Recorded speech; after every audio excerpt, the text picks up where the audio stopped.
Hello student, this is Kushal Sharma. Welcome to in Kushal classes. देखिए, आज हम क्लास 10 चैप्टर 7 कोऑर्डिनेट ज्योमेट्री के इस बहुत इंपॉर्टेंट टॉपिक सेक्शन फॉर्मूला पर काम करने वाले हैं। देखिए, अगर हम ये कहते हैं कि अगर एक 5 मीटर लंबी हमारे पास कोई रोड है, ठीक है, और मैं आपको ये बोलता हूँ कि इसको 3 और 2 के रेशियो में आपको डिवाइड करना है, तो आप बड़े आराम से उसको कर सकते हैं। तो इस पार्टीशन उसके आराम से हो जाएंगे, एक 3 मीटर का हो जाएगा, एक 2 मीटर का हो जाएगा, है ना। ऐसे ही हम कुछ और भी आराम से कर सकते हैं। लेकिन अगर सेम टाइप की प्रॉब्लम्स हमें कोऑर्डिनेट ज्योमेट्री के रूप में अगर दे दी जाए, यानी कि हमें कंप्लीट लेंथ नहीं बताई गई है, हमें कोऑर्डिनेट्स पॉइंट पर काम करना है। जैसे एक एग्जांपल लेकर चलते हैं। देखिए, y axis and x axis हमने प्लॉट कर दिया। ओके, यहाँ पर एक पॉइंट लेकर चलते हैं। जैसे ए कंसीडर कर लेते हैं और एक पॉइंट कंसीडर कर लेते हैं यहाँ पर b, और हमने इन दोनों को ज्वाइन किया। ज्वाइन करके एक लाइन बनी। ओके, इस लाइन पर अब क्वेश्चन ये दिया गया है कि कोई आपको ऐसा पॉइंट फाइंड आउट करना है जो इस ए बी लाइन को किसी रेशियो में डिवाइड कर दे, लाइक 3-2 के रेशियो में, 5-4 के रेशियो में, या किसी भी रेशियो में, ठीक है, इंटरनली 2 इक्वल हिस्सों में बांटना है। तो चलिए देखिए, कोऑर्डिनेट्स कंसीडर करते हैं। इसके कोऑर्डिनेट को x1 y1 मान लेते हैं। ओके, इसके कोऑर्डिनेट को x2 और y2 कंसीडर कर लेते हैं, और ऐसा मानते हैं कि यहाँ कोई एक वो पॉइंट है जो इसको m1 और m2 के रेशियो में डिवाइड कर रहा है। तो हमें अब ये जो पॉइंट है, इस पॉइंट को भी कुछ लेट कर लेते हैं। चलिए, इतना काम हमने लेट किया है। तो P जो इसको m1 और m2 के रेशियो में बांटता है, ये रेशियो हमारे 3, 2, 5, 4 इस तरह के रेशियो को ही रिप्रेजेंट कर रहा है, ठीक है। यानी कि हमें क्या दे रखा है, AP और BP का रेशियो दे रखा है, कितना, m1 और m2, ठीक है। हमें इस P के कोऑर्डिनेट्स फाइंड आउट करने हैं। तो क्या अब वो कंडीशन कामयाब है? नहीं, हमें कुछ ना कुछ और फॉर्मुलेट इसको करने की जरूरत है ताकि हम इस P के कोऑर्डिनेट्स को फाइंड आउट कर सकें। तो देखिए, यहाँ पर अब हम एक सेक्शन फॉर्मूले की हेल्प लेने वाले हैं। उस सेक्शन फॉर्मूले को बनाया कैसे जाएगा, वही हम यहाँ पे सीखने वाले हैं, ठीक है। तो इस वीडियो को अंत तक जरूर देखिएगा, काफी हद तक आपको ये क्लियर हो जाने वाला है। तो चलिए ऐसा करते हैं। देखिए, इसके कोऑर्डिनेट्स को भी हम x और y से डिनोट कर देते हैं। ये x1 y1 था, वो x2 y2 था। ओके, तो अब कंस्ट्रक्शन स्टार्ट करनी पड़ेगी हमें यहाँ पर। बिना कंस्ट्रक्शन के ऑब्वियसली बात है, इतने से नहीं होगा। तो देखिए, ऐसा करते हैं कि हम x एक्सिस पर a से परपेंडिकुलर ड्रॉ करते हैं, ठीक है। In the same way p से भी हमें परपेंडिकुलर ड्रॉ करने की जरूरत है, और b से भी परपेंडिकुलर ड्रॉ करने की जरूरत है। ओके, इतना करने के बाद चलिए इनको नेम दे देते हैं, p q r s ऐसे बोल देते हैं। फिर ऐसा करते हैं कि यहां से a से pr पर परपेंडिकुलर, या ऐसे बोल दीजिए भाई, x एक्सिस के क्या करना है हमें, पैरेलल, x एक्सिस के पैरेलल एक लाइन ड्रॉ कर दिया हमने। Okay, in the same way p से भी हम x एक्सिस के पैरेलल एक लाइन ड्रॉ कर देते हैं इधर। इनको भी कोई नेम प्रोवाइड कर देते हैं, s t, इनको u बोल दिया हमने। ओके, सो अब यहाँ दो ट्राइंगल बनते नजर आ रहे हैं आपको। हम अब ट्राइंगल्स की सिमिलरिटी की हेल्प लेने वाले हैं। भाई, कौन सा क्राइटेरिया जो है वो यूज करें और इन दोनों ट्राइंगल्स को सिमिलर दिखाया जा सकता है। ऐसे में हमारे पास दो एंगल्स, देखिए, ये एंगल इसके इक्वल, ये एंगल यहाँ ऑटोमेटिकली 90 डिग्री का बन जाएगा, क्योंकि हम पैरेललिज्म और परपेंडिकुलर पर काम कर रहे हैं, है ना। सो डबल ए क्राइटेरिया से ज्यादा डिटेल में हम ट्राइंगल की सिमिलरिटी के ज्यादा डीपनेस में नहीं जा रहे हैं। हम बस ये बताना चाह रहे हैं कि भाई, ये दोनों ट्राइंगल्स जो हैं डबल ए क्राइटेरिया से क्या हो जाएंगे, similar. So triangle A T P similar हो गया किसके, A T P triangle P U B के, ट्राइंगल पी यू बी यहां मेंशन कर देते हैं by double A criteria. Okay, double A criteria. चलिए, ठीक है। अब इसका फायदा क्या होगा, देखिए, जब दो ट्राइंगल्स हमारे पास सिमिलर होते हैं, तो उस कंडीशन में हम ये लेकर चल सकते हैं भाई इनकी कोरोस्पोंडिंग साइड्स का रेशियो आपस में कैसा होगा, इक्वल होगा। जी हाँ, तो देखिए यहाँ अब हमारे पास AT का PU के साथ रेशियो, ये देखिए AT का PU के साथ ratio, in the same way PT का और BU के साथ रेशियो, PT का BU के साथ रेशियो एंड AP और BP का रेशियो, AP एंड BP का रेशियो आपस में कैसा होगा, इक्वल। इसको हम 1 बोल देते हैं, वैसे इसकी भी हमें जरूरत है, इसको 2 बोल देते हैं, चलिए 1 इसको बोल दिया तो ओके। देखिए अब हम बेसिकली AP और BP के रेशियो की तो वैल्यू हमें पता है, चाहे किसी की फॉर्म में पता हो, रेशियो की फॉर्म में पता है, ठीक है। हम यहाँ पर AT, PU, PT, BU इन सभी की वैल्यूज को इन कोऑर्डिनेट्स के फॉर्म में फाइंड आउट करने वाले हैं, ताकि यहाँ पर अब सब्स्टिट्यूशन किया जा सके। ओके, सो देखिए AT, इस चीज को समझना अब कैसे अब काम कर रहा है ये AT। अब क्योंकि ये क्या बन गया हमारे पास, कम से कम एक पैरेललोग्राम तो है ना, तो अपोजिट साइड्स कैसी होंगी, इक्वल। हालांकि ये रेक्टेंगल है क्योंकि एक 90 डिग्री भी आया हुआ है। सो AT किसके इक्वल है, QR के, है ना। अभी देखिए जो QR है उसकी लेंथ यहाँ O से फाइंड आउट कर सकते हैं। अगर हम OR में से OQ सब्ट्रैक्ट कर दें तो हमारे पास QR बचेगा, हम वही काम करने वाले हैं, OR माइनस OQ। अभी देखिए OR कितनी है, OR की लेंथ पता करने के लिए हम R किसके नीचे है, P के, तो P का Y एक्सिस से डिस्टेंस चेक कीजिए कितना है, X कोऑर्डिनेट, ये X कोऑर्डिनेट वही बताता है ना, तो यहाँ क्या आ गया X, और फिर OQ, तो Q के कोऑर्डिनेट्स एक एक थ्रू पता चलेंगे, है ना। सो A Y एक्सिस से कितने डिस्टेंस पर है, X1 पर, तो ये अपने पास कितना आ गया OQ, X माइनस X1। इसी तरह से PU निकालते हैं, देखिए PU, तो देखिए P से U का, तो इस PU को हम क्या लिख सकते हैं, RS, तो ये देखिए RS। In the same way RS को कैसे निकाला जा सकता है, OS माइनस OR, है ना, सो OS माइनस OR। तो अब ये देखिए OS की वैल्यू कैसे निकालें, OS S किसके नीचे है, B के, B Y एक्सिस से कितने डिस्टेंस पर है, X2 कोऑर्डिनेट, X2 डिस्टेंस पर है ना, सो X2, फिर माइनस OR फिर से वही, OR कितना आया था X, वही चेक कर सकते हैं, ठीक है, ये आ गया X। अब PT निकालते हैं, PT, सो देखिए PT क्या है, PT की वैल्यू निकालने के लिए देखिए हम PR माइनस TR कर सकते हैं, इस कंप्लीट लेंथ में से हमने नीचे वाली लेंथ सब्ट्रैक्ट कर दी, हमारे पास PT बचेगा, तो हम क्या कर सकते हैं, PR माइनस TR।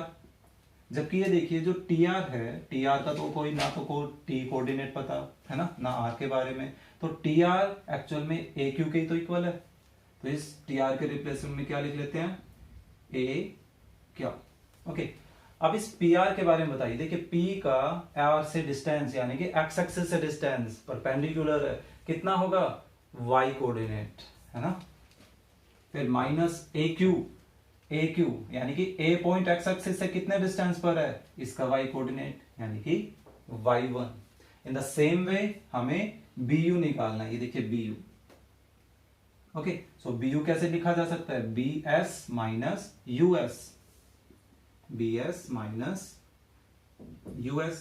जबकि अब ये देखिए जो US है उसकी कोई भी वैल्यू हमें नहीं पता, तो US को हम PR लिख सकते हैं, तो BS तो सेम रहा, US को लिख दिया हमने PR, ओके। अब BS, ये देखिए B से S का डिस्टेंस यानी कि X एक्सिस से डिस्टेंस कितना है Y2, और ये देखिए PR कितना निकाला था, Y निकाला था।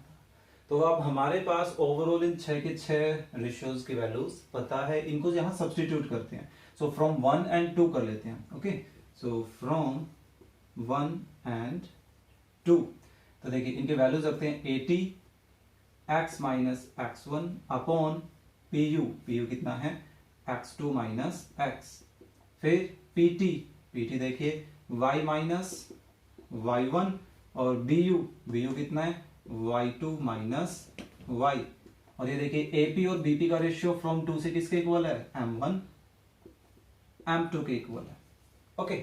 तो अब हम ये करने वाले हैं, क्योंकि देखिए हमें x1 x2 y1 y2 और m1 m2 इनकी सभी की वैल्यू दी गई होगी। हमें निकालना क्या है, बेसिकली x कोऑर्डिनेट और ये y कोऑर्डिनेट, क्योंकि यही हमारे रिक्वायर्ड पॉइंट के कोऑर्डिनेट्स हैं, है ना। तो अब ऐसा करते हैं, इन दोनों में से तो हमें ना x पता है ना y, तो इन दोनों को तो इक्वल लेकर चलने का कोई फायदा है नहीं। तो हम क्या करेंगे भाई, इन दोनों को साथ लेकर चलते हैं ताकि वहां से x निकाल सकते हैं, और फिर इन दोनों रेशियोज को आपस में इक्वल लेकर चलेंगे, वहां से y निकल सकते हैं। तो देखिए फर्स्ट टू लेकर चलते हैं, x minus x1 upon x2 minus x किसके इक्वल, m1 अपॉन m2।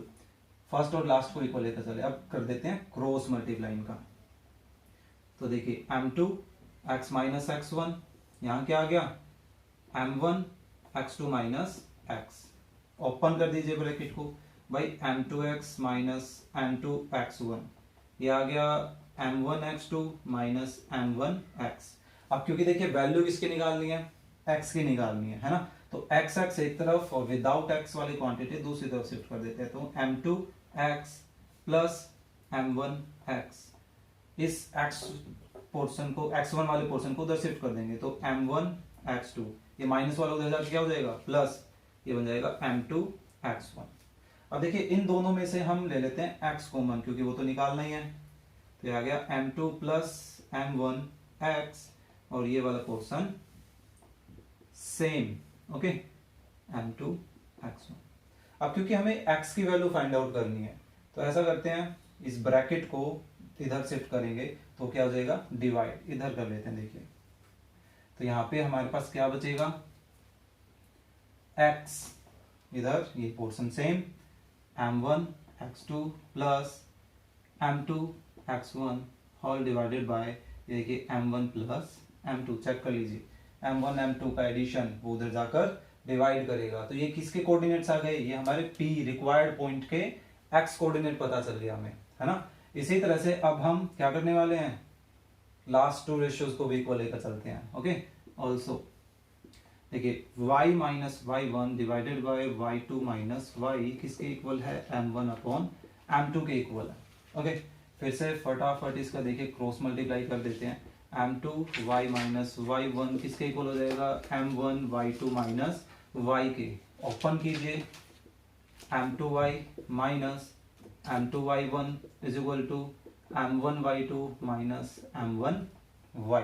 अब देखिए फिर से हमें y की वैल्यू निकालनी है, तो इन y वाले पोर्शंस को एक तरफ शिफ्ट करते हैं, m2y ये इधर आकर प्लस हो जाएगा, m1y m1y2 ये माइनस उधर जाकर क्या हो जाएगा प्लस m2y1, ठीक है। अब देखिए इन दोनों में से y कॉमन लिया जा सकता है, क्या आ गया m2 प्लस m1y, और यहां बच गया m1y2 प्लस m2y1, है ना। अब इसको कर देते उधर शिफ्ट, तो y की क्या वैल्यू आ गई भाई, ये बन गया m1y2 plus m2y1 whole divided bye क्या है m1 प्लस m2। तो ये देखिए कंप्लीटली x से बना हुआ है, तो ये हमारा x कोऑर्डिनेट निकल के आ गया, और देखिए कंप्लीटली y से बना हुआ है, तो ये हमारा रिक्वायर्ड पॉइंट का y कोऑर्डिनेट बन गया। तो चलिए इनको ऐसा करते हैं, इनको कर देते हैं यहाँ साइड में शिफ्ट। सो x किसके इक्वल आया, m1 x2 plus m2 x1 divided by दोनों रेशियोज का एडिशन, इसको थोड़ा सा ध्यान से समझेंगे। देखिए y2 किसके इक्वल आया, m1 y2 plus m2 y1 whole divided by m1 plus m2 के इक्वल, ठीक है। इसको समझने के लिए आप नोट करना है तो स्क्रीनशॉट ले लीजिए, इसको रफ कर दें। देखिए अब एक बार इस पैटर्न को थोड़ा सा समझेंगे और उसके बाद फिर एक एग्जांपल भी ट्राई करेंगे, ठीक है। एग्जांपल से और ज्यादा अच्छे से क्लियर होगा कि ये कैसे काम करता है। चलिए फटाफट इसको रफ कर देते हैं। देखिए इसको पहले ऑब्जर्व करते हैं। देखिए अगर हमें x कोऑर्डिनेट निकालना है तो आपने नोटिस किया होगा कि सिर्फ और सिर्फ गिवन पॉइंट्स के x कोऑर्डिनेट यहाँ यूज हो रहे हैं। देखिए x1 x2 है ना, और अगर y कोऑर्डिनेट निकालना है तो गिवन पॉइंट्स के y कोऑर्डिनेट्स ही यूज हो रहे हैं।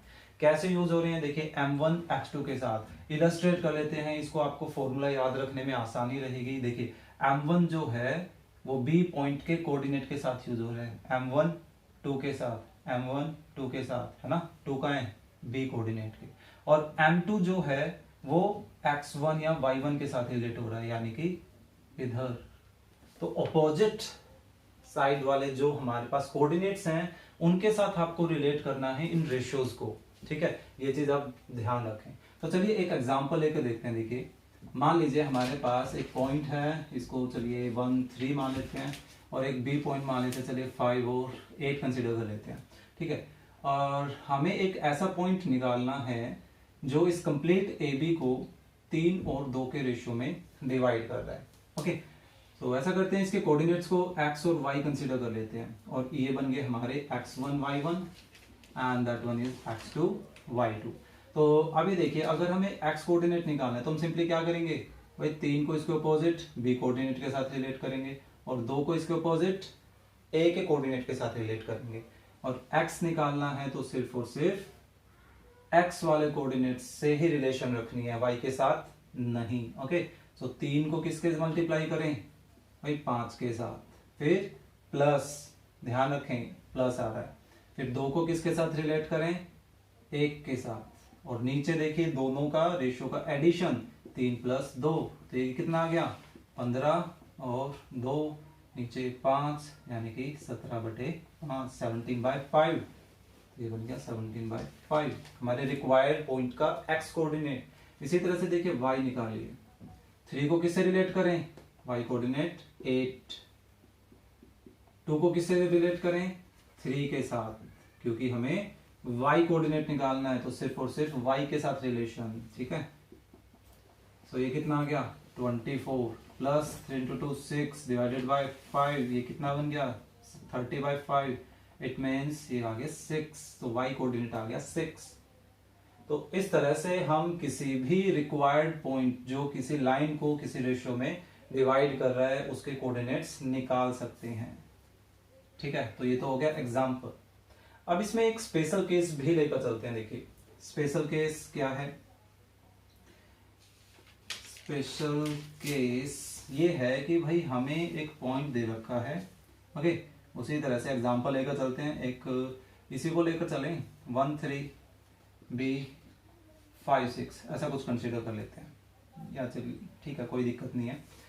अब एक ऐसा पॉइंट फाइंड आउट करना है जो इस ए बी को 2 इक्वल हिस्सों में बांट रहा है। इक्वल हिस्सों का क्या मतलब हो गया कि लेफ्ट और राइट के जो रेशियो है वो रेशियो क्या हो जाएगा 1 और 1 का रेशियो, 1 1 का रेशियो का यही मतलब होता है 2 इक्वल पार्टीशंस, या इसको P को हम क्या कह सकते हैं, इस ए बी का मिड पॉइंट।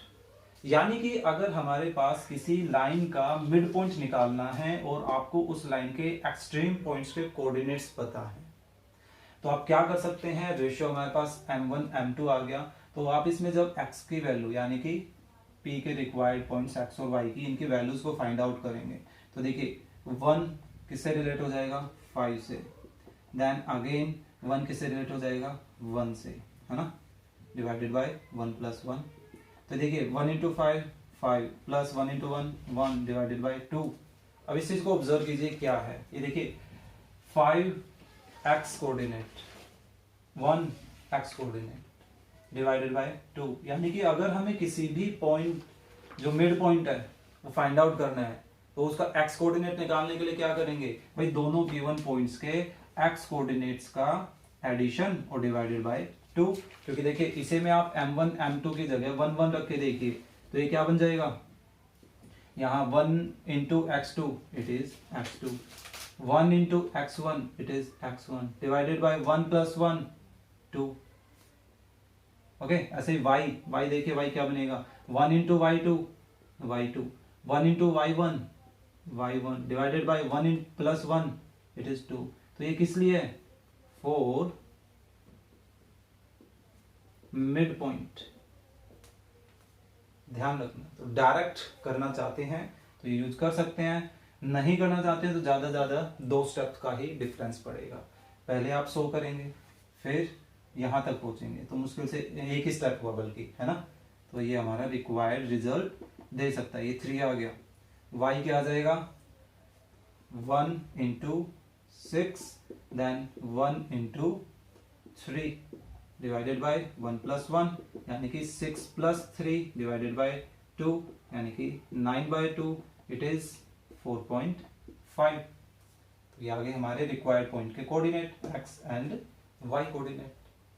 ठीक है, सो आई होप इस सेक्शन फॉर्मूले के बारे में आपको अच्छे से समझ आया होगा। सो इससे रिलेटेड अगर कोई भी प्रॉब्लम है तो आप कमेंट बॉक्स में उसको पोस्ट कर सकते हैं, मैं कोशिश करूंगा जल्दी से जल्दी उसको सॉर्ट आउट करने की। Thank you.